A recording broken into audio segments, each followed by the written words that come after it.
Voilà. La récolte du thé traditionnel à la main.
C'est un geste très méticuleux. Il faut prendre juste assez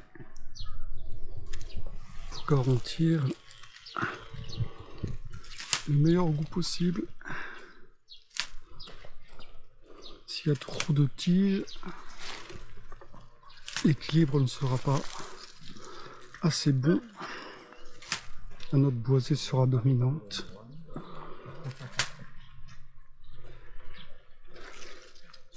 Voilà.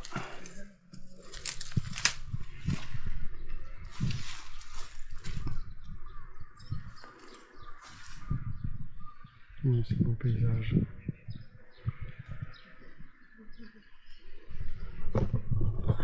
Le côté, voilà à quoi je ressemble. Protection contre le soleil, c'est essentiel ici.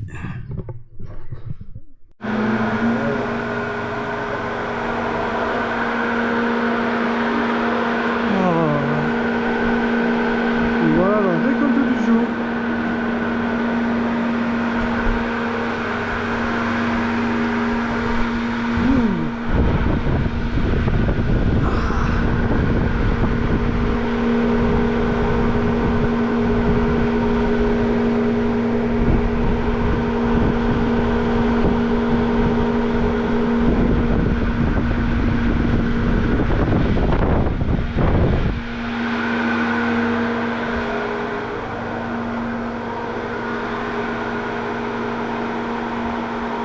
Du travail pour la voisine commence à peine. Demain matin, elle va faire tourner toutes les machines pour transformer tout ce beau thé vert en thé noir. Je vais lui demander, elle va peut-être même d'ailleurs commencer ce soir. Généralement, on ne laisse pas le thé reposer. Le processus de fabrication démarre juste après la récolte.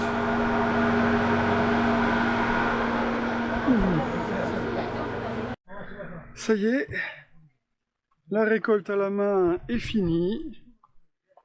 C'est la fin de journée. Le soleil se couche tout doucement. C'est toujours assez éblouissant au Japon, même quand il se couche. Donc là maintenant que c'est fini, je peux en profiter pour faire une petite visite de la plantation. Voilà. Alors ici on a vraiment la plantation typique moderne comme on peut voir partout généralement au Japon.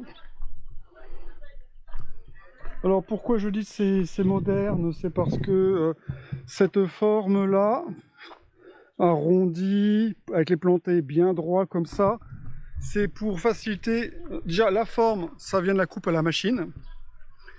Et cette côté planté bien droit, c'est pour faciliter le travail avec la machine. Donc c'est vraiment l'équivalent de notre vigne en France, où notre vigne n'était pas plantée comme ça dans des belles allées propres auparavant, avant la mécanisation. Au Japon, c'est la même chose pour le thé. Donc là, c'est vraiment l'impact de la mécanisation de la culture qui a façonné ce paysage-là, que tout le monde pense maintenant comme étant normal, naturel. Mais alors que c'est plutôt récent. Alors ce qui est intéressant ici, c'est que bon, ici c'est des plants de thé qui sont d'une variété, c'est Yabukita. Yabukita. C'est du Yabukita. Sachant que 90% du thé au Japon, c'est du Yabukita. Alors pourquoi c'est du Yabukita? C'est parce que c'est une variété de thé qui résiste bien aux intempéries et notamment au gel. Et ici, comme c'est la montagne et qu'elle n'utilise pas les ventilateurs pour chasser la brume du matin et donc empêcher le givre de se déposer, le Yabukita est approprié. Mais ce qui est très intéressant ici, parce que c'est une petite productrice, c'est cette partie-là. Alors ici, c'est du Zailai. Ça, c'est une variété rare. C'est une variété qui a été développée ici il y a environ 200 ans et ils l'ont conservée. Ça, c'est vraiment un petit trésor local. Notamment, c'est que par rapport à Yabukita, l'arôme est très différent. Je dirais même que l'arôme est encore plus fort. Et donc là, ce qui est super sur la partie gauche, c'est qu'ils ont conservé la forme traditionnelle du thé. Voilà. Avec plein de petits chemins, des petits bosquets. C'est pas des lignes droites. Et c'était auparavant, tout le thé était planté et organisé ainsi. Voilà, avec ce genre d'atse au milieu. Et bon là, grâce à la coupe mécanique, ils sont plutôt bas. Mais sachant que auparavant, avant donc la mécanisation du thé, c'était des arbustes qui étaient bien plus hauts, qui montaient à hauteur d'homme. Donc la récolte aussi était donc auparavant déjà qu'à la main. Donc j'ose même pas imaginer ce que je vois. Aujourd'hui on était presque une vingtaine. Et quand tu vois le peu de thé qui sèche là-haut pour une journée de travail, c'est pas étonnant que naguère, à l'ère de Edo, le thé, on achetait le thé en or. C'est-à-dire que pour acheter 100 grammes de thé, il fallait 100 grammes d'or. C'était un véritable trésor, et même que parfois le thé était une récompense pour les samouraïs les plus valeureux, pour les encourager. Ah mais bon, c'est vraiment magnifique ce paysage, hein. Ça, c'est ça le Japon. Ce vert étincelant. Et là, avec les rizières qui vont arriver, ça va être magnifié encore. Là, pour l'instant, ici, les rizières, voilà, elles sont même pas en eau ici encore. Mais ça va arriver.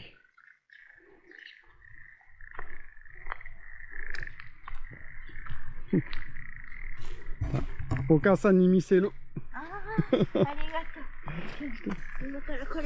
Voilà, tetsu da arimasu ka? Tetsu desu ka? Nasubi de... これはナスビ、これはキュウリ。あ、きゅうりも。もう植えようかな、めんどくさい。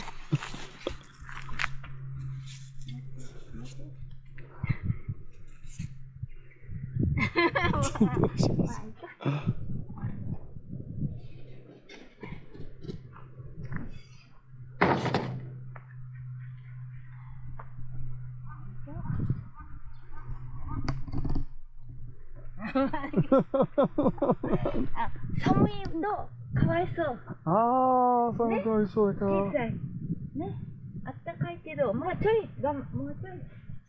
これはもう。今日植えますか？今日植えますか？今日しようかなと思って、ね。昨日雨だったでしょ。そう、雨だ。本当朝したかったのよ。だけど、あそこのお葬式があったんです。ああ、葬式が。あ、知りませんでした。あそこの人が亡くなったの。96歳。96歳、今日。長生き。お隣だから、だから葬式に行ってきました。なるほど。それも持っていきますか？いいね。Oui, もちろんです。すみません。大丈夫？大丈夫、大丈夫。こ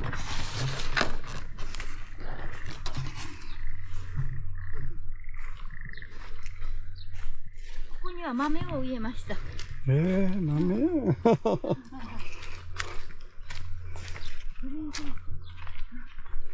ああ、それ本当に美しい、ここ。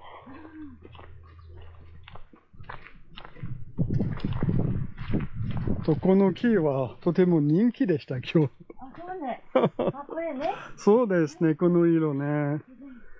もう赤い。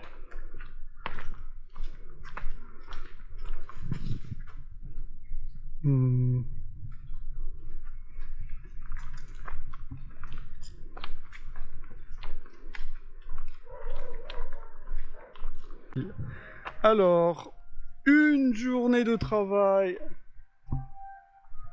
dans le champ de thé, une vingtaine de personnes, et le résultat c'est environ, enfin c'est pas environ, c'est 27 kilos de thé récolté. 25 kilos pour une journée de travail, c'est vraiment pas beaucoup. Sachant qu'en plus le thé va perdre énormément de poids dans le processus, hein. Je crois que c'est 75%, il perd environ 75% de son poids dans le processus. Il va pas rester, ça va pas faire beaucoup de paquets de thé à la fin. Mais c'est le gage de la qualité du thé qui est produit ici, hein. Déjà, quand c'est récolté à la main, vraiment il y a une sélection sur la feuille, sur le bourgeon qui est faite, qui permet de garantir vraiment un goût qui est de grande qualité, hein. De toute façon, les meilleurs thés sont récoltés à la main, hein. Le thé blanc, par exemple, le thé le plus cher au monde, hein, enfin la variété de thé, c'est récolté à la main. Ici, c'est du thé blanc, sauf qu'il va devenir noir, parce qu'elle fait du thé noir avec. Un thé noir d'ailleurs d'une qualité vraiment rare, hein. Elle a reçu de nombreux prix ici, hein. Et voilà, 25 kilos de thé, une journée de travail. Ah oui, et donc toutes les personnes, dont moi-même, qui sommes venues ici pour lui donner un coup de main, eh bien en fait nous sommes bénévoles. C'est des gens qui viennent ici pour avoir le plaisir, voilà, d'être dans la nature.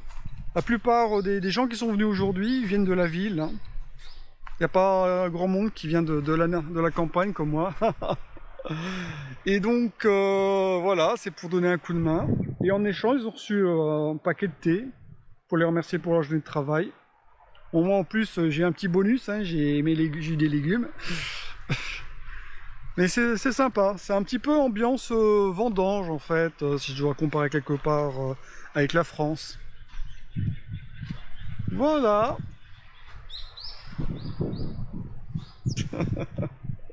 Bon ben, fin de journée pour moi, je vais enfin pouvoir prendre ma douche. L'air de rien, il a fait chaud. Et donc je vous dis à bientôt pour de nouvelles aventures de Fred au Japon. Allez, merci pour le visionnage. Matane!